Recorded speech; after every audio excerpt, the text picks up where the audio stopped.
Hey, what's up guys, it's me your boy Orabancast Vinish back here with another brand new video and I hope you guys are having a great day. So we are here for the Japanese Grand Prix review and without any further ado, let's get right into the video guys.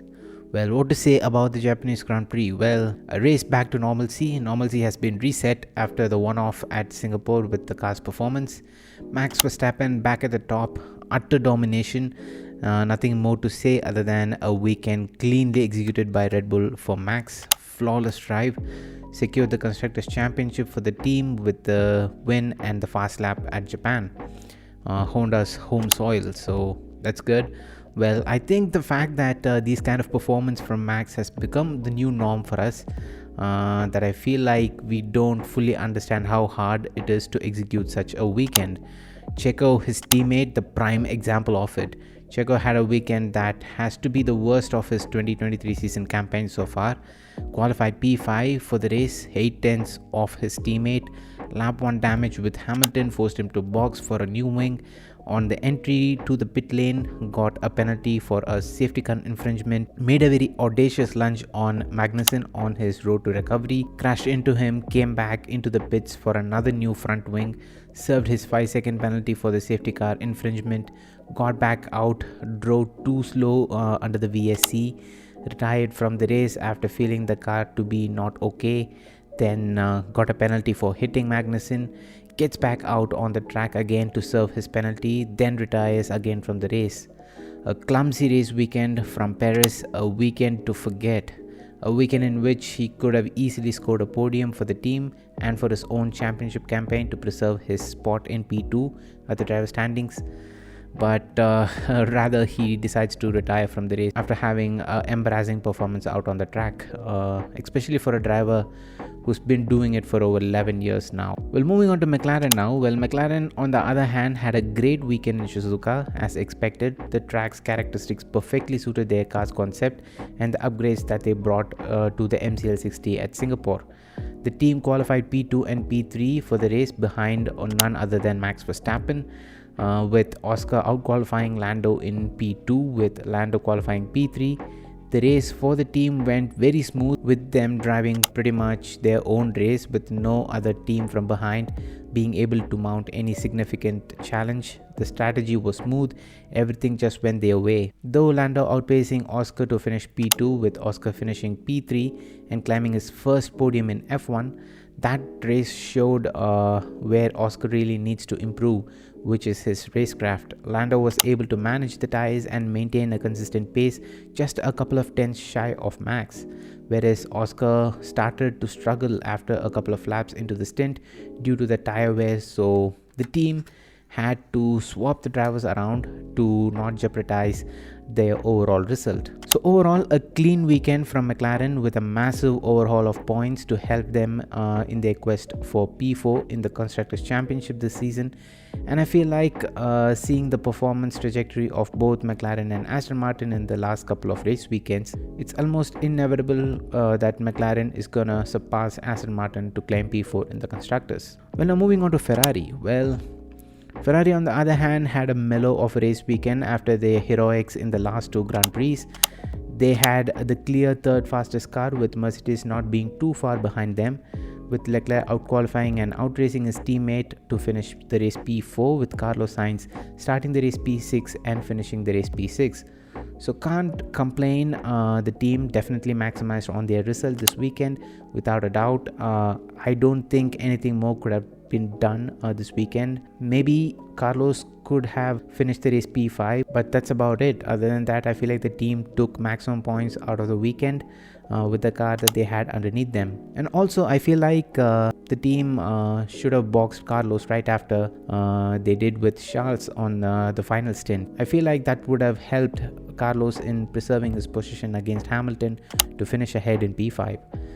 It seemed like the team almost forgot Sainz's existence in the race. Well, moving on to Mercedes. Well, Mercedes had a mediocre weekend, but as usual, I feel like the team scored maximum points out of the weekend with the car that they had. The W14 was close to the SF23 in terms of the pace, but not too close enough to outperform the Ferraris. Hamilton had slightly a clumsy race considering the standards that he had set for himself. Battling with his teammates seemed a bit unnecessary considering that they are not fighting for a race win or a podium, and the squabbles only slowed their progress in disrupting the flow of the Ferrari's race. But all in all, a decent race weekend for the team at Suzuka, with Hamilton finishing the race P5 and George finishing the race P7 after starting P8 on a one-stopper strategy. Well, moving on to Aston Martin, well, more like Aston Martin or Fernando Alonso finished the race P8 after starting P10 for the race. Stroll, returning from the race after not taking part in the Singapore Grand Prix, had another crappy qualifying session to qualify P17, with his teammate qualifying P10, and he retired eventually from the race due to a loose rear wing while running P11 or P12, I think. So not a good weekend for Aston Martin since the Dutch Grand Prix. Really, they are not slipping away from the position that they were at before, but they are properly falling down. The performance of the Aston Martin is shocking each weekend, and as usual, Fernando doing Fernando things by still getting his car into Q3 and somehow still scoring points with that car. The AMR 23 has now fallen back to where the AMR 22 was at this point last season. I think the quali lap from Seb last year at the Japanese Grand Prix was, I think, a tenth or two faster than Alonso's final lap in Q3 this year at the Japanese Grand Prix. So if that doesn't paint the picture for Aston Martin's current situation, I don't think what will. Well, moving on to Alpine. Alpine managed to score points with both their cars. Qualifying was not the strongest for the team, with both the drivers getting knocked out in Q2. Both the drivers managed to finish the race P9 and P10, with Gasly out-qualifying Ocon to start P12 and Ocon qualifying P14, with Gasly finishing the race P10 while his teammate finishing the race P9 after a bunch of team orders. Alpine's performance is not good. Honestly, it's not heading in the right direction. The car seems extremely inconsistent. In certain weekends, the car is fast enough to get a podium, and in other weekends, it's struggling to get into top 10. I hope Alpine gets this issue sorted at least with the next year's car. Now moving on to AlphaTauri. Well, AlphaTauri with both their drivers again finishing just on the cusp of points, with Liam Lawson finishing the race P11 after starting the race P11, and Yuki finishing the race P12 after starting P9. This was the first weekend since Lawson started racing for the team in which we were able to properly watch Liam and Yuki go wheel to wheel for us to compare. And I have to say, Liam is great. I think the only reason he wasn't able to get into Q3 was a misjudgment with the tire usage for the quali laps, or else I feel like his final lap time that he set in Q1 of 1 minute 30 second .425 was more than enough to see him into Q3, as the cutoff for Q2 for getting into Q3 was 1 minute 30.465 set by Fernando Alonso. In the race, he showed his excellent racecraft, tire management and defense skills. We got to witness Liam fighting Yuki at the opening lap and defend against Yuki for 10 laps to finish ahead. Surely he has displayed his worthiness to stay in F1. If anyone deserves a seat in F1 right now, I think it's Liam. Though his seat in AlphaTauri has been rejected for 2024, the Red Bull team is keen to give him a seat the following year. Anyways, let's wait and see. Nothing in F1 is confirmed till it actually happens. So let's hope, pray and wish for Liam to get his proper shot at F1 soon. Yuki had a clean weekend, a clean race. I feel like he did his job. There was nothing more he could have done. He absolutely extracted the maximum out of the AlphaTauri. He did a good qualifying performance in front of his home crowd and an equally good decent race performance as well. Now moving on to Alfa Romeo. Well, Alfa Romeo had a below average weekend yet again. Both the cars got knocked out in Q1 with Valtteri out qualifying Zhou, with both the cars starting the race P19 and P16, with Bottas getting yeeted out of the Grand Prix in the early stages of the race by Logan Sargent. Zhou managed to finish the race P13 ahead of both the Haases, the only two other cars behind him to cross the finish line. Haas, on the other hand, well, they finished the race P14 and P15, with Magnussen yet again second weekend in a row out qualifying Nico Hülkenberg to start P15, and Nico qualified P18. Haas's car this year seems to be on par and actually be pretty good among the rest of the midfield runners under 1 lap pace, and be absolutely disastrous under long run. Seriously, the tire deg on the Haas is just ludicrous. I feel like them taking parts from the Ferrari is surely hurting them in the same way that it did hurt Ferrari at least last year.